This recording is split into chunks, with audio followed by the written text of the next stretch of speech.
أما بعد فإن أصدق الحديث كلام الله تعالى وإن خير الهدى هدي محمد صلى الله عليه وسلم وإن شر الأمور محدثاتها وكل محدثة بدعة وكل بدعة ضلالة وكل ضلالة في النار.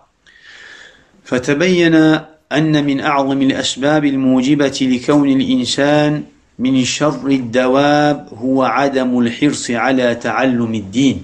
Il apparaît de manière évidente que parmi les plus grandes causes qui font que l'individu fasse partie des pires bêtes, le manque de volonté au sujet d'apprendre la religion. Il apparaît de manière évidente que parmi les plus grandes causes qui font que l'individu fasse partie des pires bêtes, le manque de volonté au sujet d'apprendre la religion. Le fait qu'il n'ait pas en lui la volonté d'apprendre la religion fait en sorte qu'il est la pire bête, ou fait en sorte qu'il devient quoi? Qu'il devient la pire des bêtes auprès d'Allah subhanahu wa ta'ala. On peut dire que les gens sont de plusieurs catégories.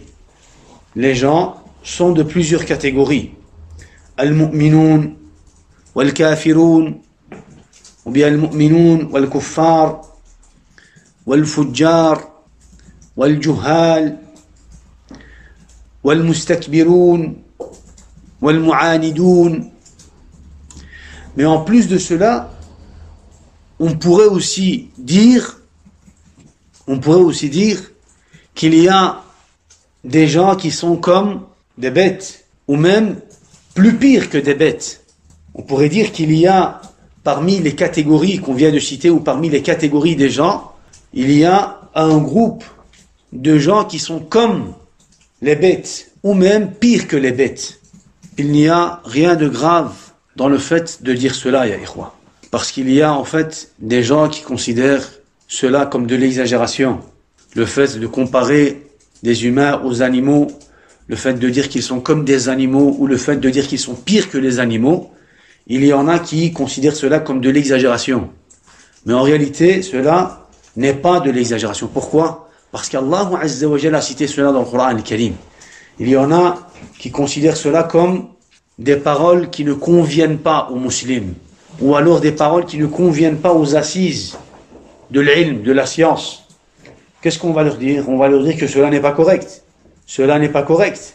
Allah subhanahu wa ta'ala a comparé des gens, des humains, aux animaux, aux bestiaux, aux bêtes.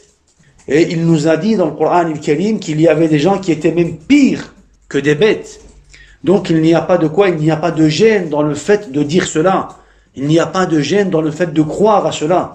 Il n'y a pas de gêne dans le fait de quoi? De transmettre cette vérité. Et en aucun cas cela est considéré comme quoi? En aucun cas cela est considéré comme aïb, comme une honte, ou bien quelque chose de déplacé, ou de l'exagération, ou même on va dire de la gêne.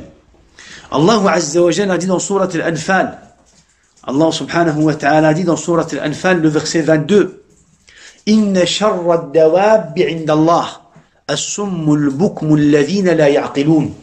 Inna sharra ad-dawab 'inda Allah as-summu al-bukmu alladhina la ya'qilun. Les pires bêtes auprès d'Allah. Les pires bêtes auprès d'Allah sont en vérité les sourds muets qui ne raisonnent pas. Les sourds muets qui ne raisonnent pas. Donc les gens qui ne raisonnent pas face à la vérité, lorsqu'on leur dit la vérité, lorsqu'on leur explique la vérité, ces gens-là auprès d'Allah Azza wa Jalla sont considérés comme quoi? Comme les pires bêtes. Les pires bêtes. Pourquoi? Parce que lorsque tu lui dis un verset, il ne raisonne pas. Il entend, walakin il ne raisonne pas. Il voit, walakin il ne réfléchit pas. Dans la même sourate Al-Anfal, le verset 55, Allah Azza wa Jalla dit Inna sharra ad-dawab 'inda Allah alladhina kafaru fahum la yu'minun. Alladhina kafaru fahum la yu'minun. Les pires bêtes auprès d'Allah subhanahu wa ta'ala sont ceux qui ont mécru auparavant. Les pires bêtes auprès d'Allah subhanahu wa ta'ala sont ceux qui ont mécru auparavant et qui ne croient donc pas actuellement. Alladhina kafaru min qabl fahum la yu'minun al-an. Donc les pires bêtes auprès d'Allah subhanahu wa ta'ala sont ceux qui ont mécru, les mécréants. Les mécréants. Allah subhanahu wa ta'ala, par ce verset, il nous fait comprendre que les mécréants, ces gens, à cause du fait qu'ils n'ont pas accepté l'iman, le tawhid, ils ont été considérés comme des pires bêtes auprès d'Allah subhanahu wa ta'ala. Dans un autre verset, dans Surat Al-A'raf, le verset 179, ya ikhwa, le verset 179 de Surat Al-A'raf, Allah azza wa jalla dit: وَلَقَدْ ذَرَأْنَا لِجَهَنَّمَ كَثِيرًا مِنَ الْجِنِّ وَالْإِنسِ لَهُمْ قُلُوبٌ لَا يَفْقَهُونَ بِهَا وَلَهُمْ أَعْيُنٌ لَا يُبْصِرُونَ بِهَا وَلَهُمْ آذَانٌ لَا يَسْمَعُونَ بِهَا أُولَئِكَ كَالْأَنْعَامِ بَلْ هُمْ أَضَلُّ أُولَئِكَ هُمُ الْغَافِلُونَ. Nous avons destiné beaucoup de djinns et d'hommes pour l'enfer. Nous avons destiné beaucoup de djinns et d'hommes pour l'enfer. Ils ont des cœurs, mais ne comprennent pas. On ne comprend pas avec le cerveau, ya ikhwa. On comprend avec le cœur. On raisonne avec le cœur. On accepte le haqq avec le cœur. Allah azza wa jalla dit: lahum qulubun la yafqahuna biha. La yafqahuna biha. Ils ont des cœurs, mais ne comprennent pas, ne raisonnent pas. Wa lahum a'yunun la yubsiruna biha. Ils ont des yeux, mais ne voient pas. Ils ont des yeux, mais ne voient pas. Wa lahum adhanun la yasma'una biha. Ils ont des oreilles, mais n'entendent pas. Ils ont des oreilles, mais n'entendent pas. Ils entendent quoi en réalité? Ils entendent les termes. Ils entendent en réalité les termes, les phrases, les mots. Walakin, malgré cela, ils ne raisonnent pas, ils n'entendent pas le haqq. Ils n'entendent pas le haqq. Le mubtadi', le kafir, le mushrik, lorsque tu lui expliques la vérité, il entend les termes, il entend les versets, les paroles, les phrases, il les entend. Walakin, il ne les entend pas avec son cœur. Il ne les entend pas avec son cœur. Et c'est pour cela qu'il est considéré comme quoi? C'est pour cela qu'il est considéré comme on va dire, les pires bêtes auprès d'Allah subhanahu wa ta'ala. Allah azza wa jalla dit: Ulaika kal an'ami, bal hum adall. Ceux-là sont comme les bestiaux. Ceux-là sont comme les bestiaux. Ceux qui ne raisonnent pas, qui ne comprennent pas avec leur cœur, qui ne voient pas avec leurs yeux, qui n'entendent pas al-haq, la vérité, sont comme les bestiaux, même plus égarés encore. Ulaika kal an'ami, ulaika kal an'ami, bal hum adall. Ceux-là sont comme les bestiaux, même plus égarés encore. Ulaika humul ghafilun, tels sont les insouciants. Tels sont les insouciants.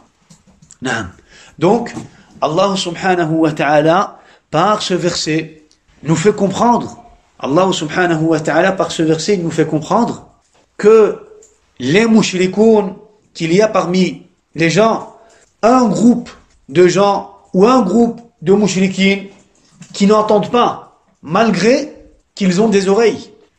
Ils entendent les phrases, mais ils ne raisonnent pas, ils ne comprennent pas, ils ne cherchent pas à accepter al-haq. Ils entendent, walakin ils ne raisonnent pas, ils ne cherchent pas à comprendre avec leur cœur. Avec leur cœur. Donc, ils ne comprennent pas. Ils ne comprennent pas la vérité. Ils ne raisonnent pas sur la vérité. Les preuves leur ont été établies, walakin malgré cela, ils n'ont pas compris. Et, en plus de cela, ils ont été considérés comme kuffar, mushrikin. Comme kuffar et mushrikin. C'est pour cela que les ulama ont dit, la compréhension des preuves et de la révélation n'est pas considérée comme quoi? Comme une preuve, comme une condition. N'est pas considérée comme une condition pour faire le takfir du mushrik.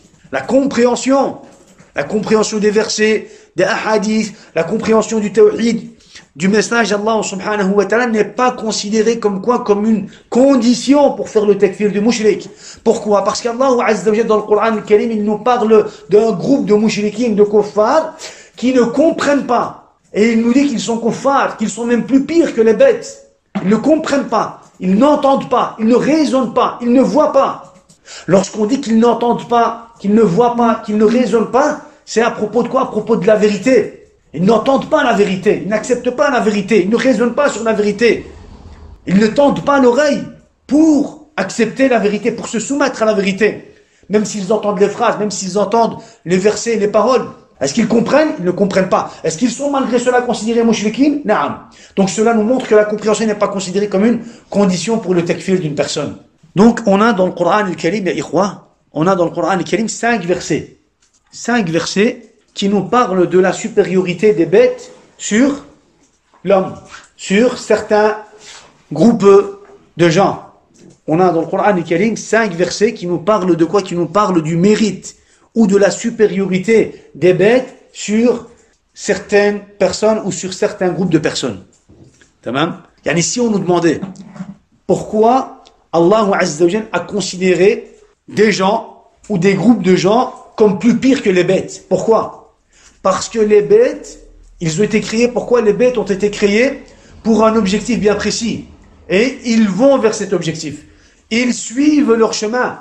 Ils suivent le chemin qu'Allah subhanahu wa ta'ala a tracé pour eux. Mais le mushrik, lui, il ne suit pas le chemin qu'Allah Azza wa Jal a tracé pour lui.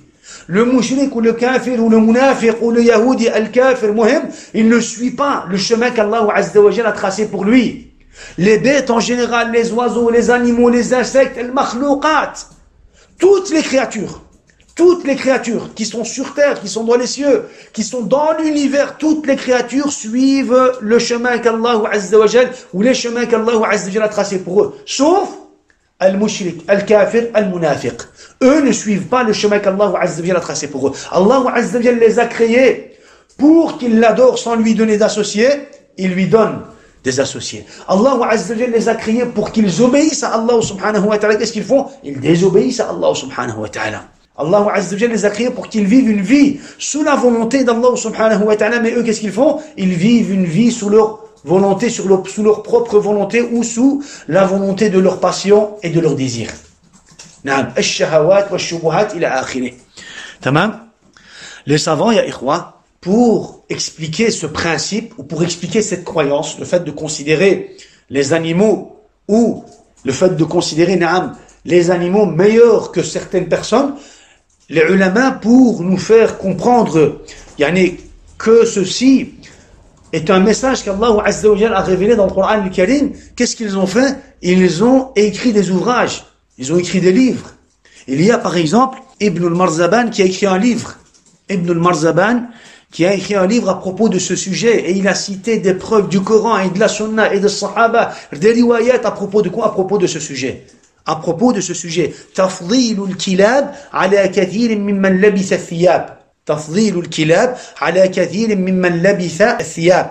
Le mérite ou la supériorité des chiens sur beaucoup de ceux qui portent des vêtements. تفضيل الكلاب على كثير ممن لبث الثياب. Qui porte les vêtements? Qui porte des vêtements? Les humains. Alors qu'est-ce qu'il dit? Comment est-ce qu'il a nommé son livre ou son ouvrage? La supériorité des chiens sur beaucoup de ceux qui portent des vêtements. Pour dire que même le chien, à la base, il suit le chemin qu'Allah Azza wa Jal lui a tracé. Subhanallah. Même le chien, à la base, qu'est-ce qu'il fait? Il est soumis. Et il fait ce dont Allah Azza wa Jal lui a ordonné de faire, ce pourquoi Allah subhanahu wa ta'ala l'a créé. Et justement, il nous transmet un hadith, le hadith de Mu'adh ibn Anas. أنه صلى الله عليه وسلم مر على قوم وهم وقوف على دواب لهم. Il dit le prophète sallallahu alayhi wa sallam est passé à côté d'un groupe de gens, وهم وقوف على دواب لهم.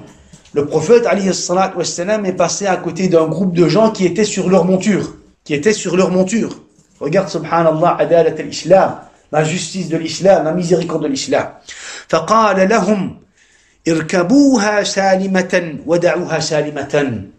Alors le prophète alayhi salatu wassalam, lorsqu'il les a vus debout sur leur monture, il leur a dit montez-les tranquillement et laissez-les tranquillement. Montez-les avec tranquillité. Wada'uha salimatan. Quand vous avez fini, laissez-les tranquilles. Wala tattakhidhuha karasi li ahadithikum fi at-turuq wal aswaq. Et ne les prenez pas pour des chaises pendant vos discussions en chemin ou au marché.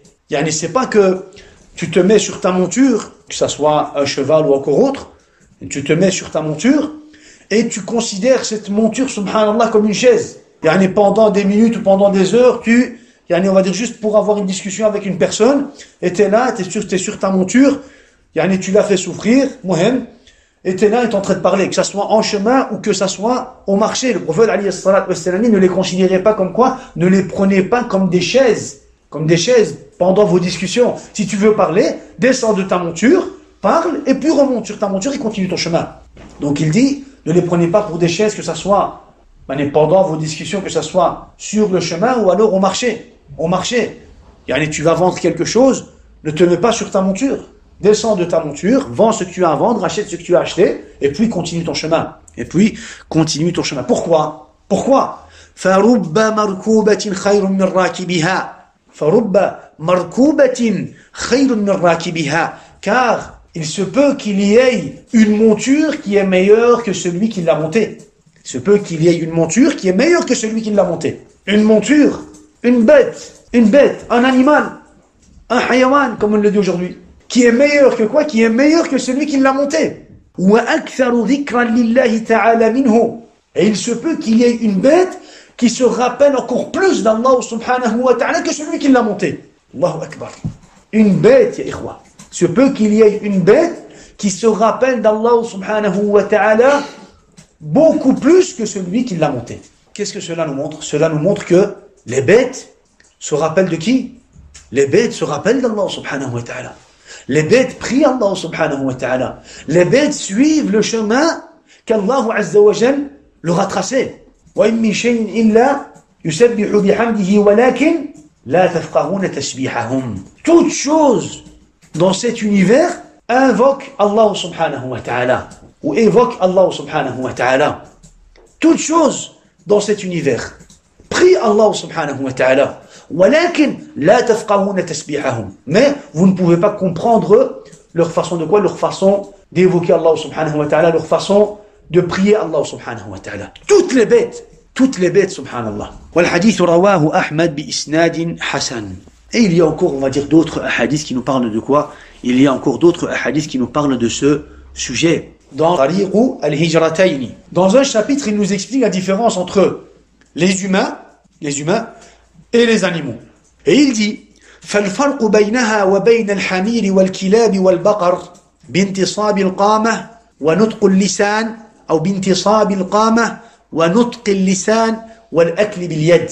La différence entre ces gens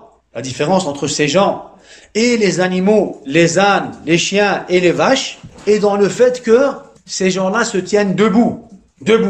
بِانْتِصَابِ الْقَامَةِ, ils se tiennent debout. Amma les bêtes, eux, ils marchent sur leurs quatre pattes. Les animaux, eux, marchent ou se déplacent sur leurs quatre pattes. وَنُطْقُ اللِّسَانِ. Et aussi une des différences, il dit, ces gens-là parlent avec leur langue. Les animaux, eux, ne parlent pas. وَالْأَكْلُ بِالْيَدِ. Ces gens-là, mangent avec quoi? Mangent avec leurs mains.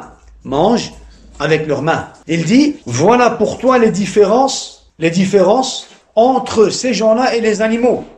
Ils se tiennent debout, ils parlent avec leur langue et ils mangent avec leurs mains. وإلا, ça veut dire ou sinon. وإلا فالقلب والطبع على شاكلة قلوب هذه الحيوانات وطبعها لا فرق بينها. Elle dit ou sinon, en réalité, lorsque tu regardes l'intérieur de ces gens-là, les cœurs de ces gens-là, tu remarques en réalité que leur cœur est exactement comme les cœurs de ces animaux, les ânes, les chiens et les vaches. Dans leur apparence, ils ne ressemblent pas à ces animaux.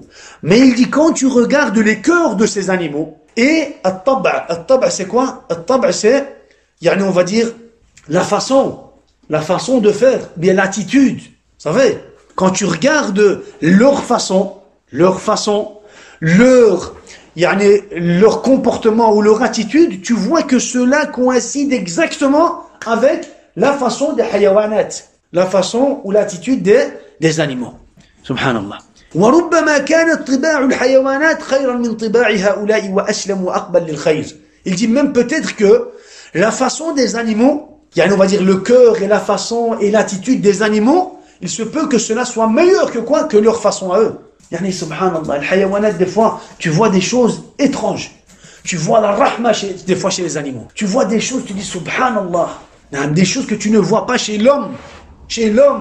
Soi-disant l'aqil. Il dit, en réalité, leur cœur est exactement comme leur cœur. Mais, il se peut qu'il y ait des cœurs des animaux qui sont meilleurs que leur cœur. Il se peut que tu retrouves des comportements et des attitudes chez les animaux qui sont meilleurs que quoi? Qui sont meilleurs que leur comportement et leurs attitudes. Subhanallah. Al-Muhim, yani, on a compris que c'était quoi? On a compris que c'était, yani, on va dire une croyance. Les gens se composent de plusieurs groupes. Il y a quoi? Il y a plusieurs groupes de gens. Foussar, Fujjar, Muhim, ila akhiri. Et parmi ces groupes, il y a aussi des gens qui sont comme les animaux et même encore plus pires que les animaux. Et même encore plus pires que les animaux. Allah subhanahu wa ta'ala, il caractérise. Allah subhanahu wa ta'ala caractérise dans le Coran al-Karim al-kafara, les kuffars, les mécréants, par quoi? Par plusieurs caractéristiques. Premièrement, bi'adam al-ilm. Il dit qu'ils n'ont pas de science. Les mushrikoun, les kafaras n'ont pas de science. Ils n'ont pas quoi? Ils n'ont pas de science. Quand on parle de science, on parle ici de la science utile. La science qui va te montrer al-halal et al-haram. La science qui va te mener vers le paradis. La science qui va te mener à adorer Allah subhanahu wa ta'ala. La science qui va quoi? La science qui va te faire rapprocher d'Allah. La science qui va te pousser à craindre Allah subhanahu wa ta'ala. On parle de cette science. On parle pas, on va dire, du par cœur et on va dire, il a akhiri. Tout d'abord, la première caractéristique qu'Allah subhanahu wa ta'ala a citée à propos des kuffars, adamul ilm. Ils n'ont pas de science. Deuxième caractéristique, shabbahahum bil an'am, il les a fait ressembler aux animaux. Allah subhanahu wa ta'ala a fait ressembler les mécréants aux animaux. Troisième caractéristique, taratan bil himar alladhi yahmilu asfara. Allah subhanahu wa ta'ala a fait ressembler certains mécréants à des ânes qui portent des livres, des bouquins. Allah subhanahu wa ta'ala a fait ressembler les mécréants à des ânes qui portent quoi? Qui portent des livres, des bouquins. Quatrième caractéristique, Allah subhanahu wa ta'ala, taratan ja'alahum adall min al-an'am. Dans certains versets, Allah subhanahu wa ta'ala les a considérés ou les a caractérisés encore plus pires que des bêtes. Encore plus pires que des bêtes. Cinquième caractéristique, taratan ja'alahum sharra ad-dawab 'indahu. Allah subhanahu wa ta'ala les a considérés, les mécréants, comme les pires bêtes auprès de lui. Comme les pires bêtes auprès de lui, auprès d'Allah subhanahu wa ta'ala. Sixième caractéristique, taratan ja'alahum amwat ghayra ahya. Il les a considérés comme des morts. Allah subhanahu wa ta'ala a dit que les mécréants étaient comme des morts, des non-vivants, des morts. Tu lui expliques le haqq, tu lui expliques le tawhid, tu lui expliques l'islam. Abadan, il ne t'entend pas, il est mort. Il équivaut à quoi? Une personne qui est morte. Amwatun ghayra ahya. Septième caractéristique, أخبر تبارك وتعالى أنهم في ظلمات الجهل والضلال. Allah subhanahu wa ta'ala nous a informé qu'ils sont dans quoi? Qu'ils sont dans les ténèbres de l'ignorance et de l'égarement. Qu'ils sont dans les ténèbres de l'ignorance et dans l'égarement. Huitième caractéristique, أخبر تبارك وتعالى أن على قلوبهم أكنة وفي آذانهم وقرا وعلى أبصارهم غشاوة. Allah azza wa jal, Allah subhanahu wa ta'ala nous informe des mécréants en disant que leurs cœurs sont scellés et que leurs oreilles sont bouchées et que leurs yeux sont fermés. Mais en réalité, il te voit, il t'entend, il sent ta présence. T'es là, tu lui parles. À ma compréhension, voilà, rien du tout. Méditer sur le haqq, rien. Il entend les versets, il entend les hadiths. Lui-même, il te récite peut-être les hadiths. Lui-même te récite les hadiths et les versets. Walakin, il n'entend pas ce qu'il récite. Il ne médite pas sur ce qu'il récite. Il ne cherche pas à comprendre ce qu'il récite. Donc, subhanallah, toutes ces caractéristiques, toutes ces caractéristiques, pour nous faire comprendre, subhanallah, quoi? Pour nous faire comprendre la situation des mushrikines, des kuffars auprès d'Allah, subhanahu wa ta'ala. Pour nous faire comprendre que le jahl, pour nous faire comprendre que la plus grande maladie que l'homme peut obtenir ou peut être touché ici sur terre est l'ignorance, al-dhalal, l'égarement, al-jahl, l'ignorance. Tout cela pour nous faire comprendre que la plus grande maladie que l'homme, ou par laquelle l'homme peut être touché ici sur terre, est l'ignorance, al-jahl, l'ignorance, le fait de ne pas chercher à comprendre, le fait de ne pas chercher à apprendre, le fait de ne pas chercher à méditer, à raisonner sur les versets d'Allah subhanahu wa ta'ala. Allah azza wa jalla nous cite cela justement pour nous avertir, pour nous mettre en garde, pour nous avertir de quoi? Pour nous mettre en garde et nous avertir de tomber, on va dire, dans ce dont ils sont tombés, eux, les mécréants. Donc, dans la continuité, il dit فَإِذَا كَانَ هَذَا الْجَاهِلِيُّ يَطْلُبُ هَذَا الطَّلَبِ فَمَا عُذْرُ مَنِ ادَّعَى اتِّبَاعَ الْأَنْبِيَاءِ وَبَلَغَهُ عَنْهُمْ مَا بَلَغَهُ وَعِنْدَهُ مَنْ يَعْرِضُ عَلَيْهِ التَّعْلِيمَ وَلَا يَرْفَعُ بِذَلِكَ رَأْسَهُ. Si cet homme jahili, ce bédouin, cet homme jahili a demandé cela, qu'est-ce qu'il a demandé? Il a demandé à apprendre le haqq. Il a demandé au prophète, alayhi salatu wassalam, pour savoir justement avec quoi est-ce qu'il a été envoyé, la vérité et la réalité de quoi? De la révélation du message d'Allah subhanahu wa ta'ala. Si cet homme jahili, ce bédouin a demandé cela, quelle est donc l'excuse de celui qui prétend suivre les prophètes et qui a reçu d'eux ce qu'il a reçu? Et quelle est donc l'excuse de celui qui prétend être musulman, qui prétend suivre le prophète, qui prétend suivre, on va dire, l'islam, et qui a reçu une science et qui connaît de la religion, et qui a reçu d'eux ce qu'il a reçu? Il a, on va dire, une science, il connaît, en ayant autour de lui, en plus de cela, des gens qui lui proposent l'enseignement. Et en plus de cela, il a autour de lui des gens qui lui proposent l'enseignement, qui veulent lui apprendre le haqq, et qui, malgré cela, ne porte aucune attention à ça. Quelle est son excuse? Quelle est l'excuse de cet homme? Quelle est l'excuse de cet homme qui a tous les moyens?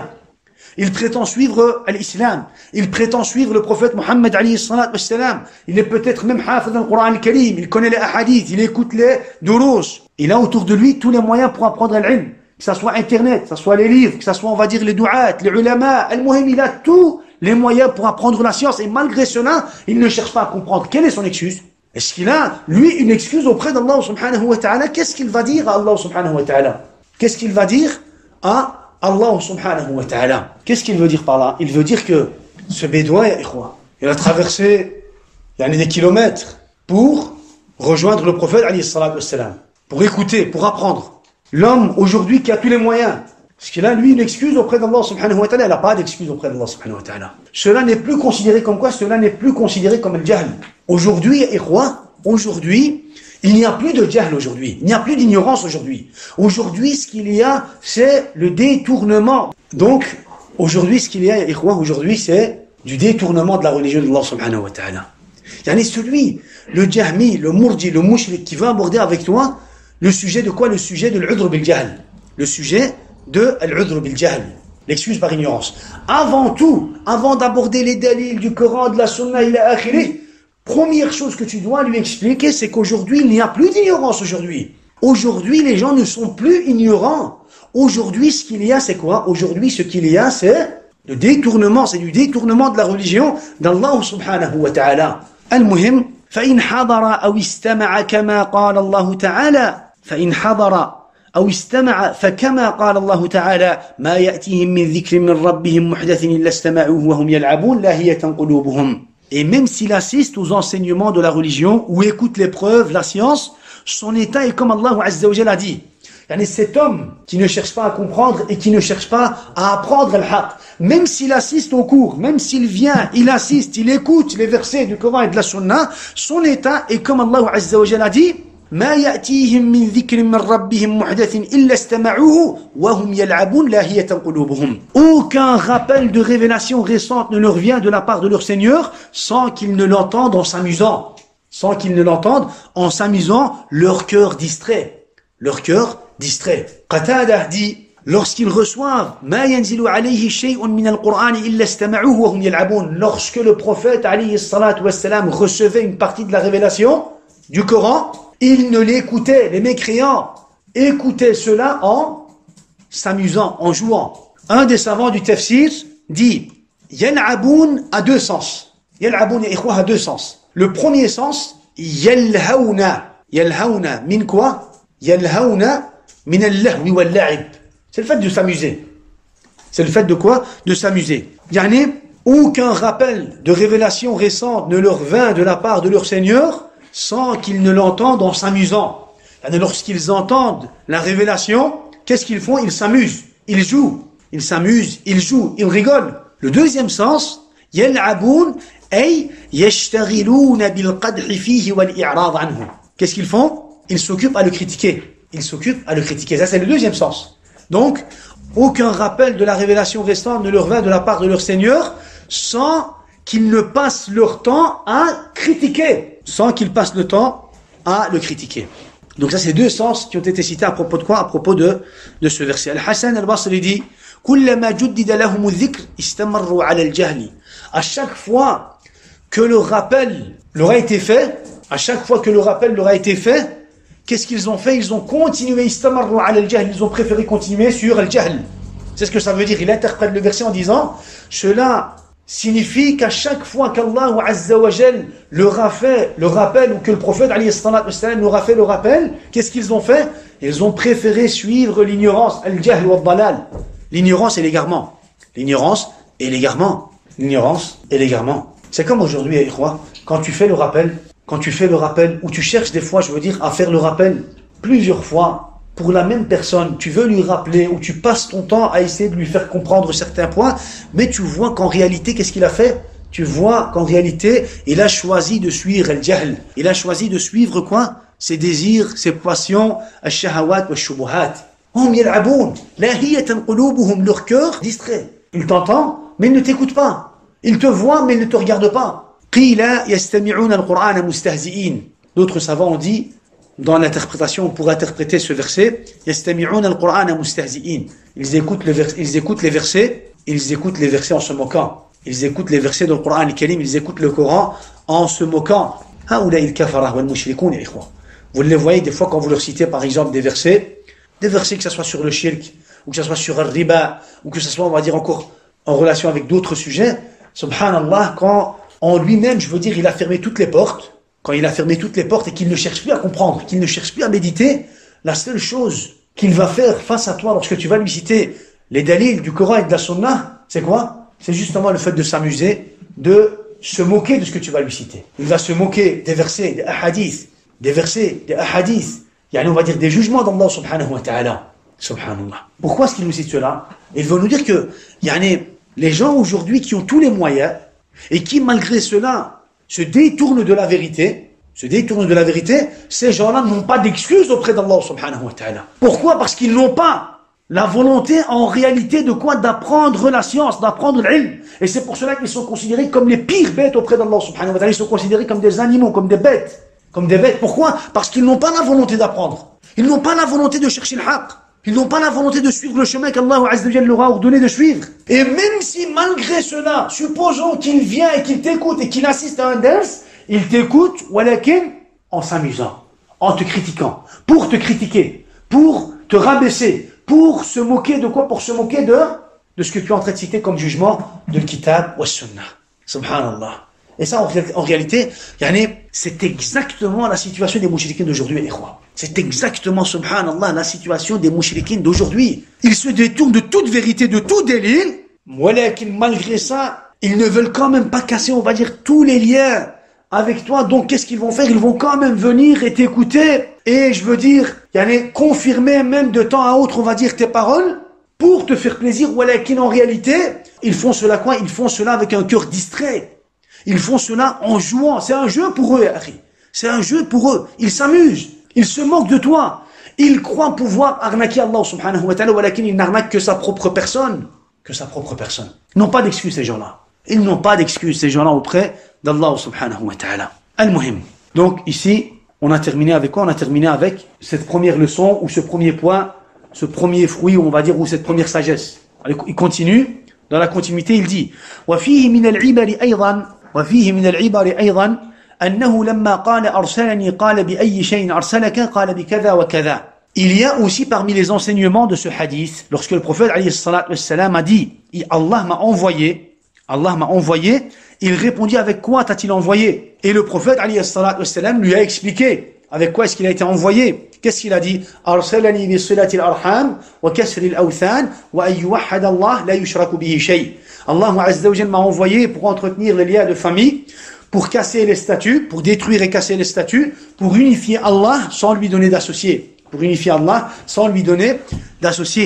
prophète alayhi salatu wassalam lui a répondu. Il lui a cité combien de choses, Yaïrwa? Il lui a cité 4 choses. Walakin, en réalité, lorsqu'on analyse ces différentes choses que le prophète alayhi salatu wassalam a citées, on remarque qu'il a cité en réalité 2 points, 2 applications. Silatul arham wa tawhidullah tabaraka wa ta'ala. Le fait d'entretenir les liens de famille et le tawhid d'Allah subhanahu wa ta'ala. Walakin, pour appuyer sur le sens du tawhid, qu'est-ce qu'il a fait? Il a cité kasrul awthan, le fait de casser les statues qui sont adorées en dehors d'Allah azza wa jal. Wa ibadatullah ay yuwahhad Allah, l'unicité d'Allah azza wa jal, le fait d'unifier Allah subhanahu wa ta'ala dans l'adoration. Wa adamu shirki billahi tabaraka wa ta'ala, et le fait de quoi? Et le fait de ne pas commettre du shirk. et le fait de ne pas commettre du shirk. Pourquoi le prophète alayhi salatu wassalam a cité ces 3 points pour une seule adoration pour le tawhid, pour une seule application pour le tawhid, pour justement appuyer sur le sens de cette application du tawhid. J'ai été envoyé avec le tawhid, le fait de casser les statues, le fait d'unifier Allah Azza wa Jal et le fait de ne pas commettre du shirk, de ne pas donner d'associer Allah subhanahu wa ta'ala dans son adoration ou dans un de ses droits. Et dans un de ses droits. Et justement, avec ces quelques paroles, le prophète, alayhi salatu wassalam, qu'est-ce qu'il a fait? Il nous a expliqué les bases de l'islam, les bases de l'islam par lesquelles celui qui veut être musulman doit forcément les appliquer, Il dit, dans la continuité, فَتَبَيَّنَ أَنَّ زُبْدَةَ الرِّسَالَةِ الْإِلَهِيَّةِ وَالدَّعْوَةِ النَّبَوِيَّةِ هِيَ تَوْحِيدُ اللَّهِ بِعِبَادَتِهِ وَحْدَهُ لَا شَرِيكَ لَهُ وَكَسْرِ الْأَوْثَانِ. Il apparaît donc de façon claire de la réponse du prophète alayhi salatu wassalam. Il apparaît donc de façon claire de la réponse du prophète Muhammad alayhi salatu wassalam que l'essentiel et la base du message divin et du prêche prophétique est l'unicité d'Allah subhanahu wa ta'ala dans son adoration, sans rien lui associer, et de casser les idoles, et de casser les statues. Khalas. On comprend clairement, par les quelques paroles du prophète, alayhi salatu wassalam, que les bases de l'islam, que les principes essentiels de l'islam sont l'adoration seule d'Allah subhanahu wa ta'ala sans lui donner d'associé, et la destruction des statues adorées en dehors d'Allah subhanahu wa ta'ala. Des statues adorées en dehors d'Allah subhanahu wa ta'ala. Pourquoi dans la déduction, il ne cite pas Silatul Arham, le fait d'entretenir les liens de famille? Dans la déduction, فَتَبَيَّنَ أَنَّ زُبْدَةَ الرِّسَالَةِ الْإِلَهِيَّةِ وَالدَّعْوَةِ النَّبَوِيَّةِ هِيَ تَوْحِيدُ اللَّهِ بِعِبَادَتِهِ وَحْدَهُ لَا شَرِيكَ لَهُ وَكَسْرِ الْأَوْثَانِ. Pourquoi est-ce que dans la déduction que Cheikh fait, pourquoi est-ce qu'il ne cite pas Silatul Arham? Pourquoi est-ce qu'il ne dit pas que il fait aussi partie des bases et des principes de la da'wah des messagers et du message divin, le fait d'entretenir les liens de famille? Pourquoi? C'est encore plus simple que ça. Pourquoi est-ce qu'il a cité il fait une déduction. فَتَبَيَّنَ أَنَّ زُبْدَةَ الرِّسَالَةِ الْإِلَهِيَّةِ وَالدَّعْوَةِ النَّبَوِيَّةِ هِيَ تَوْحِيدُ اللَّهِ بِعِبَادَتِهِ وَحْدَهُ لَا شَرِيكَ لَهُ وَكَسْرِ الْأَوْثَانِ. Il apparaît donc de façon claire de la réponse du prophète Muhammad alayhi salatu wassalam que l'essentiel et la base du message divin et du prêche prophétique est l'unicité d'Allah dans son adoration sans lui donner d'associé et de casser les idoles. Donc, la base de l'islam, dans la base de l'islam, il y a quoi? Le tawhid d'Allah subhanahu wa ta'ala, l'unicité d'Allah subhanahu wa ta'ala sans lui donner d'associé et la destruction des statues. Pourquoi il ne cite pas Silatul Arham tout en sachant que le prophète l'a cité dans le hadith? Parce que Silatul Arham, le fait d'entretenir les liens de famille, est une adoration dans l'islam, un des ordres d'Allah subhanahu wa ta'ala, mais qui ne fait pas forcément partie de quoi? De Asluddin, des bases de l'islam. Des bases de l'islam, c'est une adoration secondaire, ou une application secondaire, un ordre parmi les ordres d'Allah subhanahu wa ta'ala, mais qui ne fait pas forcément partie des bases de l'islam. Comment est-ce qu'on va comprendre cela? On va comprendre cela tout d'abord en fonction de l'ijma'. Il y a l'ijma', il y a l'unanimité des savants que le fait d'entretenir les liens de famille, Silatul Arham, il y a l'ijma' que cette adoration ne fait pas partie de quoi? Ne fait pas partie de Asluddin. Et en fonction de quoi est-ce que les savants ont dit cela? Ils ont dit cela en fonction des versets. Des versets qui parlent du tawhid, qui parlent des bases de l'islam. Wa'budullaha wa la tushriku bihi shay'a. Et adorez Allah et ne lui donnez pas d'associés. Et adorez Allah et ne commettez pas le shirk. وَمَا أَرْسَلْنَا مِنْ قَبْلِكَ مِنْ رَسُولٍ إِلَّا نُوحِي إِلَيْهِ أَنَّهُ لَا إِلَهَ إِلَّا أَنَا فَاعْبُدُونَ. Et nous n'avons envoyé avant toi aucun messager à qui nous n'ayons révélé point de divinité en dehors de moi, adorez-moi donc. Tous les messagers ont reçu cela. La ilaha illa ana fa'budun. Tous les messagers. Donc on comprend que la ilaha illa ana fa'budun fait partie de quoi? De la base de l'islam. Wa laqad ba'athna fi kulli ummatin rasulan an i'budu Allah wajtanibu at-taghut. Et nous avons certes envoyé à toutes les communautés un prophète pour leur dire adorez Allah et éloignez-vous du tarout. Donc tous les prophètes ont reçu le même message, adorez Allah et éloignez-vous du tarout. Donc cela fait partie des bases de l'islam. Des bases de l'islam. Walakin Silatul Arham ne fait pas partie forcément des bases de l'islam. Pourquoi? Parce qu'il y a des règles. Il y a des règles à suivre dans Silatul Arham. Il y a des règles à suivre dans Silatul Arham. Abu Lahab, alayhi la'natullah, était l'oncle du prophète, alayhi salatu wassalam, walakin une révélation a été descendue au prophète, alayhi salatu wassalam, en le maudisant. Ou en le maudissant. Et jusqu'à la fin des temps, le musulman Le muwahhid, qu'est-ce qu'il va faire? Il va réciter Tabbat yada abi lahabin wa tab. Silatul arham est une adoration, une application qu'Allah Azza wa Jalla a ordonnée, mais qui ne fait pas forcément partie de quoi? Des bases de l'islam. Quand on dit les bases de l'islam, on doit comprendre un point très important. Quand on dit les bases de l'islam, en réalité, avant cela, dans l'islam, on a al-aslu wal-far'u. Dans l'islam, on a les bases, les applications secondaires. On peut appeler ça le tronc et les branches. Les bases et la construction. Al-aslu wal-bina, al-aslu wal-far'u. On a les bases et les applications secondaires.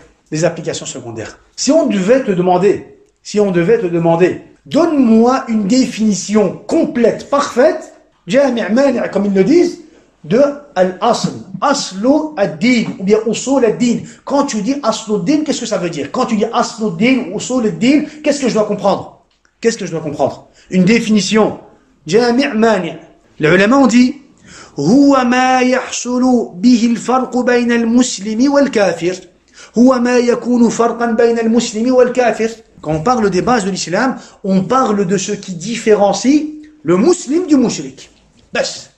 On parle de quoi? On parle de ce qui différencie le musulman du mushrik. Qu'est-ce qui différencie le musulman du mushrik? Tu as des applications en tête. Le tawhid, al-wala wal-bara, inkar taghut, as-salat, ila akhirih. Toutes ces applications-là font partie des bases de l'islam. Ce qui différencie le musulman d'un kafir, les applications qui différencient le musulman d'un kafir, sont les applications qui font partie de Asluddin. Celui qui veut être musulman doit les appliquer. Dans Asluddin, il n'y a pas de khilaf. Dans Asluddin, il n'y a pas de ta'wil. Dans Asluddin, il n'y a pas de maslaha, on va dire, dans le fait de délaisser une de ces applications. Dans Asluddin, il n'y a pas de quoi. Dans Asluddin, il ne peut pas y avoir de négligence. C'est pour cela qu'il dit quoi? C'est pour cela qu'il nomme Asluddin par quoi? Par Zubdatul Risalati Ilahiyya. C'est quoi Zubda? Le beurre. Le beurre, quand tu travailles le lait, tu obtiens quoi? Le beurre. Zubdatul risala al-ilahiyya huwa ma khalasa min al-laban idha mukhir. Quand tu vas travailler le lait, tu vas obtenir le beurre. Alors il nomme, subhanallah, il dit le beurre du message divin et des paroles du prophète, alayhi salatu wassalam, yani le beurre, la base, yani on va dire l'essentiel, c'est quoi? C'est le tawhid.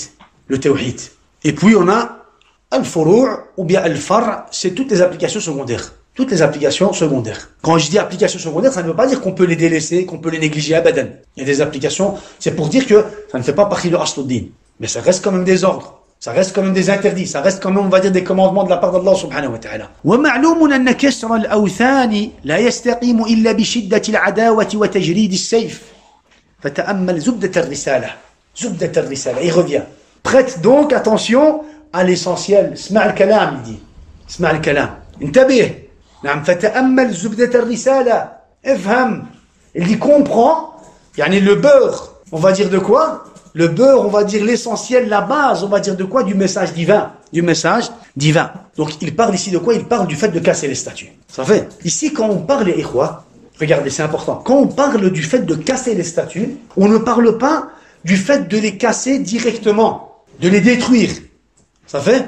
On parle ici du fait de les détruire, walakin d'abord en commençant par le qalb.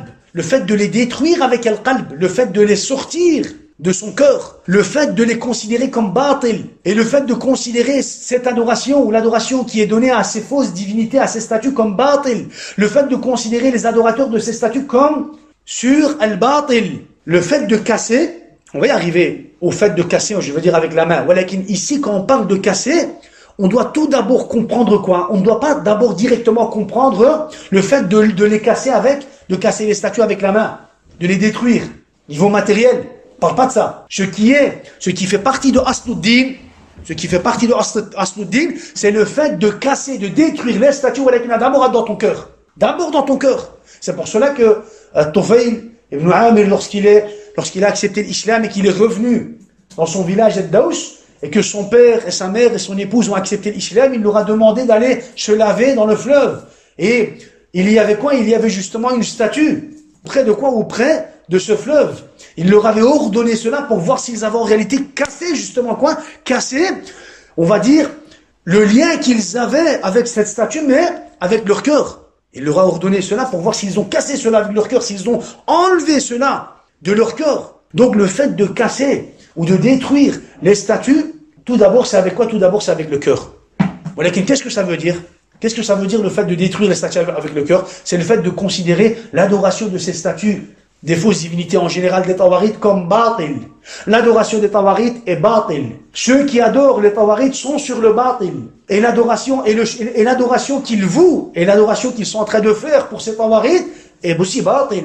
Et ces Tawarites sont des fausses divinités. Sont des fausses divinités. Vous savez, quoi? Donc, ici, on parle de ce qui fait partie de la base. Mais le fait de les casser, on va dire une statue, par exemple, niveau matériel avec la main, فهو حسب القدرة إن خشي على نفسه فإنه يسقط عنه ويكون معذورا. Celui qui ne l'a pas enlevé avec son cœur, qui ne l'a pas détruit avec son cœur, lui, il n'est pas musulman déjà. Il peut pas être musulman. Il peut pas être musulman. S'il n'a pas enlevé, s'il n'a pas relié, on va dire, ces aliha batila, ces tawarit avec son cœur, s'il ne les a pas détruits avec son cœur, s'il n'a pas considéré l'adoration de ces fausses divinités comme batil avec son cœur, déjà il ne peut pas être musulman. S'il l'a fait avec son cœur, khalas, il a fait ce qui est considéré comme quoi? Ce qui fait partie de Asluddin. Maintenant, le fait de casser la statue, hasab al-qudra. Wa kasru al-awthan, ya ikhwan, le fait de casser les statues, encore une fois, de casser les statues d'abord avec le cœur et puis avec al-shayf, cela est une adoration qui a fait partie des religions de tous les prophètes. Allahu Akbar. Le fait de casser les statues est une application qui a existé dans la religion de tous les prophètes. Cela est une application sur laquelle tous les prophètes se sont mis d'accord. Le fait de quoi? De détruire les statues. D'abord avec le cœur et puis avec le sayf. Cette application est une application sur laquelle ou pour laquelle tous les prophètes se sont mis d'accord. Parce que l'existence de la statue est un moyen pour commettre le shirk. Et les prophètes sont venus pour avertir et empêcher les gens de commettre le shirk. Donc qu'est-ce qu'ils vont faire? Ils vont détruire tout ce qui peut mener les gens à commettre du shirk. Je vous cite quelques exemples. Moussa alayhi salam, qu'est-ce qu'il a fait, ikhwa? أحرق العجل الذي عبد من دون الله تبارك وتعالى. Moussa alayhi salam, vous savez, lorsqu'Allah azza wa jalla l'a sauvé de Pharaon et qu'il est passé de l'autre côté de la mer, lorsqu'il a été là où Allah azza wa jalla lui avait demandé d'y aller pour lui faire descendre la révélation, son peuple a adoré un veau en dehors d'Allah subhanahu wa ta'ala. Subhanallah. Imaginez-vous, ya ikhwa. Allah azza wa jalla donne la victoire au prophète Moussa alayhi salam. Il lui donne des miracles. Le peuple de Moussa voit les miracles. Ils sont tous sauvés, on va dire, de l'injustice de Pharaon alayhi la'natullah. Allah subhanahu wa ta'ala leur montre la fin de Pharaon. Subhanallah, Allah subhanahu wa ta'ala a fait en sorte qu'il a été quoi? Qu'il a été noyé. Al-Muhim, une fois être sauvé, une fois être de l'autre côté de la mer, qu'est-ce qu'ils ont fait? Pendant l'absence de Moussa alayhi salatu wassalam, qu'est-ce qu'ils ont fait, ikhwa? Ils ont adoré un veau qu'ils ont fait eux-mêmes d'or et d'argent, une fausse divinité, en dehors d'Allah subhanahu wa ta'ala. Comment est-ce qu'ils ont fait ce veau? Ils ont rassemblé l'or et l'argent, ils ont fait un veau, ils lui ont donné une forme. Dans les livres de tafsir, ils lui ont fait comme des ouvertures, de façon à ce que quand le vent passe dans le veau, ça fait un bruit, ça fait un son, ça les impressionne et ils se mettent à quoi? Ils se mettent à commettre du shirk. C'est comme ça qu'ils ont fait pendant l'absence du prophète Moussa alayhi salatu wassalam. Au retour, lorsque Moussa alayhi salatu wassalam est venu, qu'est-ce qu'il a fait, quoi? Il a brûlé le veau. Il a brûlé, ikhwa. لنحرقنه ثم لننسفنه في اليم نسفا. Le verset 97 de sourate Taha. Allah Azza wa Jalla dit que Moussa alayhi salatu wassalam a dit: nous la brûlerons, cette divinité que vous adorez justement en dehors d'Allah subhanahu wa ta'ala, nous la brûlerons certes, et ensuite nous disperserons sa cendre dans les flots. Moussa alayhi salatu wassalam, qu'est-ce qu'il a fait? Il a brûlé le veau et il a dispersé la cendre dans les flots. Il a, d'une façon ou d'une autre, cassé, détruit, même il a fait disparaître cette fausse divinité.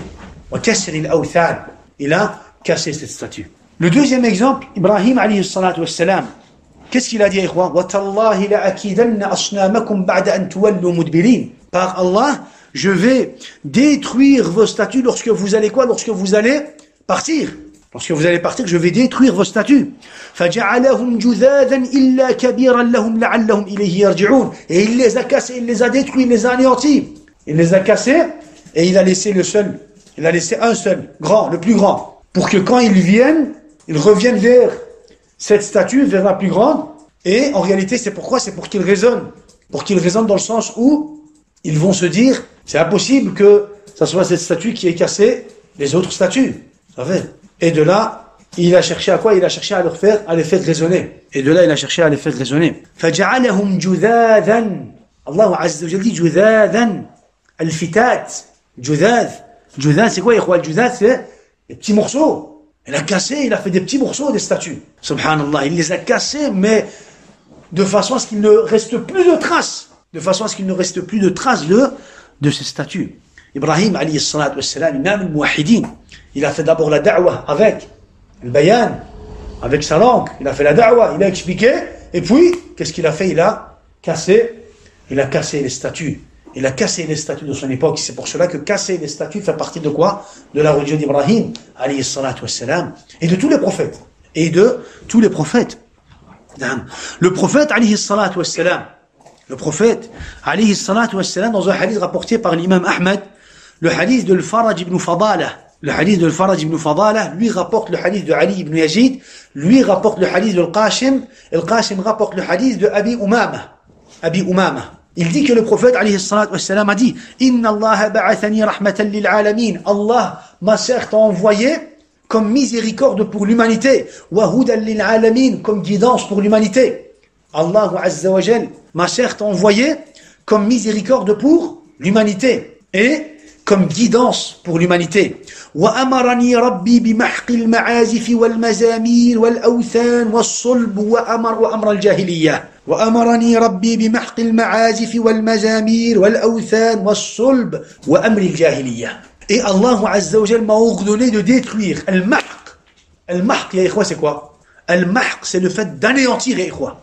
C'est pour ça qu'Allah Azza wa Jal dit dans Surah Al-Baqarah يمحق الله الربا. Allah Azza wa Jal anéantit le riba. Allah Azza wa Jal anéantit le riba. يمحق Allah. Al-mahq, c'est le fait d'anéantir, de casser, de détruire à un tel point où khalas, il ne reste plus de traces de cette chose. Allah Azza wa Jal m'a ordonné de détruire al-ma'azif wal-mazamir. C'est quoi? Les instruments de musique. Wal-awthan, les statues. Wal-sulb, wa amri al-jahiliya, et tout ce qui fait partie de la jahiliya. Allah Azza wa Jal m'a ordonné de détruire les instruments de musique, les statues, et tout ce qui fait partie de la jahiliya. Et tout ce qui fait partie de quoi? De la jahiliya. À la base, la règle nous dit que tout ce qui fait partie de la jahiliya, tu dois détruire. Tout ce qui fait partie de la jahiliya, tu dois détruire. ولكن المحق يعني c'est pas juste casser, c'est pas juste mettre de côté, c'est pas juste le fait de ranger dans une boîte et de mettre de côté, non, tu dois détruire, casser, anéantir de façon à ce qu'il ne reste plus de traces de cette chose qui fait partie de quoi? Qui fait partie de la jahiliya. Comme ici on parle de quoi? Ici on parle de casser, ولكن tout d'abord c'est le fait de casser avec le cœur puis casser avec les membres. الصحابة رضوان الله عليهم الصحابة رضوان الله عليهم Abu al-Hayyaj al-Asadi. Abu al-Hayyaj al-Asadi, c'est qui, ikhwa? Un des élèves de Ali radiallahu anhu. Un des tabi'in. Un des élèves de Ali radiallahu anhu. Il dit, Abu al-Hayyaj al-Asadi dit, قال لي علي بن أبي طالب. علي بن أبي طالب m'a dit. علي بن أبي طالب m'a dit أتريد أن أبعثك بما بعثني به رسول الله عليه الصلاة والسلام. Voudrais-tu que je t'envoie avec ce dont le prophète عليه الصلاة والسلام m'a envoyé? Voudrais-tu que je t'envoie avec ce dont le prophète عليه الصلاة والسلام m'a envoyé? ألا أدع تمثالا إلا طمسته ولا قبرا مشرفا إلا سويته. Ne laisse aucune représentation figurée sans l'effacer, ni une tombe surélevée sans l'aplanir. Ne laisse aucune représentation figurée sans l'effacer, une représentation figurée, ça fait des visages, des corps humains, il a akhiré. Ne laisse aucune représentation figurée sans l'effacer, ni une tombe surélevée sans l'aplanir, sans la remettre à niveau avec le sol, Le prophète, alayhi salatu wassalam, qu'est-ce qu'il avait fait? Il avait envoyé auparavant Ali ibn Abi Talib. Il l'avait envoyé en lui disant, en lui citant ce conseil. ou cet ordre ne laisse aucune représentation figurée sans l'effacer, ni une tombe surélevée sans l'aplanir. Alors Ali ibn Abi Talib dit à son élève, voudrais-tu que je t'envoie avec ce dont le prophète Ali m'a envoyé? Voilà avec quoi il m'a envoyé, fais donc la même chose. Fais donc la même chose. Lui il m'a envoyé avec ça, et moi je t'envoie aussi avec le même message, fais donc la même chose. Vous savez, pourquoi est-ce qu'il lui dit, pourquoi est-ce que le prophète Ali l'a envoyé plus précisément pour ces deux choses? Parce qu'en réalité, ces deux choses ont été quoi? La fitna du shirk dans beaucoup de communautés. Chez Ahl al-Kitab, al-Yahoud, al-Nasara, et encore, même dans les communautés précédentes, sabab al-shirk, la cause du shirk a été quoi? Les représentations et les tombes. Et c'est pour cela que le prophète Ali avait envoyé Ali ibn Abi Talib pour casser cela, anéantir, détruire et remettre tout à niveau. Aussi, on a l'exemple de qui? Isa alayhi salam. Isa alayhi salam. Isa alayhi salam, on a dans des hadiths, le prophète alayhi salam nous dit qu'il va venir à la fin des temps. Wallahi la yanzilanna Isa ibn Maryam hakaman adla. Par Allah, certes, Isa alayhi salam va descendre en tant que juge juste, hakaman adla. Il va juger avec justice. Qu'est-ce qu'il va faire? Fala yaksiranna as-saliba wa la yaqtulanna al-khinzir. Il va certes casser la croix et tuer le cochon ou le porc. Muhim. Vous savez, il va casser la croix. Il va casser la croix. Donc on comprend, subhanallah, on comprend quoi? On comprend que cela fait partie de la religion de tous les prophètes. Cela fait partie, wa kasrul awthan fait partie de la religion de tous les prophètes. Allahu Akbar. Comme je l'ai dit, pourquoi est-ce qu'ils ont cassé? Pourquoi est-ce qu'ils ont cherché à casser? Parce que l'existence de ces statues, de ces fausses divinités adorées en dehors d'Allah subhanahu wa ta'ala est la cause du shirk. Et les prophètes sont venus justement pourquoi? Pour empêcher les gens de commettre le shirk. Et donc, qu'est-ce qu'ils ont fait? Ils ont cassé tout ce qui peut mener les gens à commettre le shirk. On a ici l'histoire de quoi? On a ici un exemple de la vie des compagnons. Un exemple de la vie du compagnon Amr ibn al-Jamouh. Un des Ansar, il était lui considéré comme quoi? Il était lui considéré comme un des chefs de sa tribu. Un des chefs de sa tribu. Il avait une statue, ya ikhwa. Il avait une statue. Il adorait sa statue. Matin, midi, soir. Il adorait la statue. Il la parfumait. Il l'embellissait. Il la posait à un endroit. Et ainsi de suite. Il y avait de sa tribu, de Bani Salama, des jeunes gens, des jeunes garçons qui avaient accepté l'islam. Comme qui, ya ikhwa? Comme Mu'ad ibn Jabal. Et comme Mu'ad ibn Amr ibn al-Jamouh. De Mu'ad ibn al-Jamouh, son fils, Mu'ad ibn Amr ibn al-Jamouh, et Mu'ad ibn Jabal, eux avaient accepté l'islam. Alors qu'est-ce qu'ils faisaient? Ils venaient pendant la nuit, pendant que Amr ibn al-Jamouh est en train de dormir, pendant qu'il était en train de dormir, il venait, il prenait la statue et il la retournait sur elle-même. Vous savez? Il retournait la statue et il mettait quoi? Il mettait des impuretés sur la statue. Il mettait des impuretés sur la statue. Alors Amr ibn al-Jamouh, le matin, il se réveille, il va devant sa statue pour faire ses prières, et il retrouve la statue à l'envers avec, le qadurat, avec des impuretés. Alors qu'est-ce qu'il fait? Il prend sa statue, sa fausse divinité, subhanallah, muhim, regardez l'aql, il prend la statue, qu'est-ce qu'il fait? Il la nettoie, il la parfume et il la replace correctement. Il la replace correctement. Et puis, le lendemain, les deux jeunes garçons reviennent et ils refont la même chose. Il retourne la statue et il met des impuretés. Et lui, refait la même chose. Vous savez, un jour, quand il a vu que ça se répétait, qu'est-ce qu'il a fait? Il a été chercher son épée. Il a nettoyé, lavé la statue, il l'a parfumée, il l'a remis à l'endroit et il a attaché l'épée autour de son cou, autour du cou de la statue. Et imaginez-vous, c'est lui qui donne l'arme à, entre parenthèses, son Dieu pour qu'il se défende. Vous savez? Alors, il lui a dit, intasir li nafsik. Protège-toi. Protège ta personne. Je ne vais pas courir derrière toi, on va dire, pendant toute ma vie. Protège ta personne. Vous savez? Al-Muhim, ils ont fait la même chose. Alors, ils ont fait la même chose, ils ont bougé l'épée, ils ont retourné la statue, ils ont mis des impuretés, et il est revenu, il a fait la même chose. Un jour, ces deux jeunes garçons ont dit, khalas, va falloir monter d'un niveau. Et ils ont trouvé un chien, un petit chiot, Naam. Jarru kalbin mayyit. Le jarru, c'est quoi? C'est le chiot, mort. Alors ils ont pris le chiot, ils ont pris la statue, et ils ont attaché la statue avec le chiot, et ils l'ont jeté dans un puits. Dans un puits à la base de qadurat, d'impureté. Alors le matin, Amr ibn al-Jamouh se réveille, Amr ibn al-Jamuh se réveille et il commence à chercher après quoi? Il commence à chercher après la statue et il la retrouve dans le puits. Il la retrouve dans le puits. Alors, subhanallah, quand il voit sa statue attachée à un chien mort dans un puits de Qadurat, il comprend en réalité que la religion sur laquelle il est une religion batil. Est une religion batil. Alors il décide d'arracher cela, d'enlever cela avec son cœur. C'est ça qui est important, c'est d'abord d'enlever avec le cœur. Il se décide d'enlever cela, d'arracher cela, de renier cela tout d'abord, de détruire cela, voilà qui tout d'abord avec son cœur. Alors il dit, Tallahi law kunta ilahan lam takun anta wa kalbun wasta bi'rin fi qarnin. Tallahi law kunta ilahan lam takun anta wa kalbun wasta bi'rin fi qarnin. Wallahi, si tu aurais été toi une divinité, tu n'aurais pas été attaché à un chien en plein milieu d'un puits. Wallahi, si toi tu aurais été une divinité, haq, ilah, une vraie divinité, tu n'aurais pas été attaché à un chien et jeté en plein milieu d'un puits. Il comprend que quoi? Il comprend que la religion sur laquelle il est une religion batil et il accepte l'islam. Il accepte l'islam par l'effort, de ces deux jeunes garçons. ثم أسلم, donc il accepte l'islam وقتل شهيدا يوم أحد. Et il a été tué martyr le jour de la bataille de Uhud. Amr ibn al-Jamuh. Amr ibn al-Jamuh.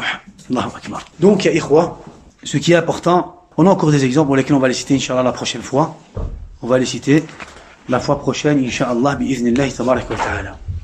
Donc, ce qui est important, ya ikhwa, ce qu'on doit comprendre, c'est le reniement avec le cœur. Kasrul awthan, walakin d'abord avec le cœur. D'abord avec le cœur. Et ça, c'est quoi? Ça, c'est en général, ikhwa. En général, lorsque le cœur est pur, tous les membres sont purs. Lorsque le cœur est pur, tous les membres sont purs. Lorsque le cœur est impur, tous les membres sont impurs. Et al-qalb, ikhwa, wal-qalbu bayna usbu'ayn min asabi' ar-Rahman. Le cœur est entre les deux doigts des doigts d'Allah subhanahu wa ta'ala. Il les tourne vers là où il veut. C'est pour cela que quand on fait le dua, qu'est-ce qu'on dit? Ya muqallib al-qulub, on parle du cœur.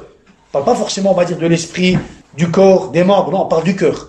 Ya muqallib al-qulub, ô toi qui tournes les cœurs. Tiens mon cœur, thabbit qalbi ala dinik. Tiens mon cœur fixe sur ta religion. Tiens mon cœur fixe sur ta religion.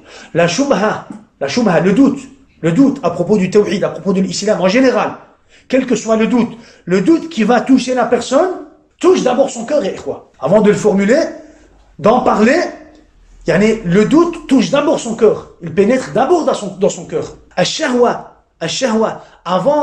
avant que le musulman ne tombe dans la fitna de shahwa, c'est d'abord le cœur qui est touché par cela. D'abord le qalb, c'est pour cela que c'est d'abord avec le cœur que tu dois renier cela. C'est d'abord avec le cœur que tu dois repousser cela. C'est d'abord avec le cœur que tu dois quoi? C'est d'abord avec le cœur que tu dois te soumettre. Que tu dois te soumettre à la volonté d'Allah subhanahu wa ta'ala. Vous savez, c'est le cœur. Le cœur. Lorsque le cœur est attaché à autre qu'Allah subhanahu wa ta'ala, sachez que cela est une des plus grandes maladies, ikhwa. Le fait que le cœur soit attaché à autre qu'Allah subhanahu wa ta'ala. Toi, ton cœur ne doit être attaché qu'à Allah subhanahu wa ta'ala. Al-kitab, wa-sunnah, na'am wa fahm al-sahaba, al-islam, wal-hidayah. Na'am, wal-hidayah. Ton cœur ne doit être attaché qu'à l'islam et à al-haq, au tawhid, au message des prophètes, l'anbiya, wal-mursalin. Hubbullahi tabaraka wa ta'ala. Hubbullahi tabaraka wa ta'ala. La fitna touche d'abord le cœur. La fitna touche d'abord le cœur. Al-shubha touche d'abord le cœur. Al-shahwa touche d'abord le cœur. Donc c'est important de savoir cela. C'est important de savoir cela et de prendre cela en considération. Et de prendre cela en considération. Tu vas peut-être regarder quelque chose, tu vas peut-être faire quelque chose et ton cœur va être touché par la fitna. Par la fitna. Vous savez, le cœur. D'abord le cœur. Al-qalbu malikul a'dha. Le cœur est le roi des membres. Le cœur est le roi des membres. C'est ton cœur que tu dois purifier de l'hasad, wal-bourd, wal-kibr. C'est ton cœur que tu dois purifier. Avant de commencer à purifier tes membres, c'est d'abord ton cœur. Avant même de rectifier ta langue, ton langage, tes paroles, tes mots, tes phrases, avec les gens, avec tes frères, avec tes sœurs, avec tes parents, c'est d'abord ton cœur. Parce que c'est ton cœur qui te pousse à parler comme ça. Si tu parles mal, on va dire, tu parles mal envers tes frères, tes sœurs, tes parents, même envers une personne ou une autre, si tu parles mal, si tu as un mauvais langage, sache que c'est parce que tu as cela dans ton cœur. C'est ton cœur qui te pousse à parler comme ça. C'est ton cœur. Si tu passes du temps, par exemple, devant la télé, pendant des heures et des heures, tu regardes, on va dire, des films, des séries, n'importe quoi, tout et rien, c'est ton cœur qui te pousse à faire cela. C'est que ton cœur est atteint par une maladie. Ça ne te dérange pas de t'asseoir pendant des heures et de regarder des films, des séries et tout ce qui suit. Cela voudrait dire que ton cœur est touché par une fitna.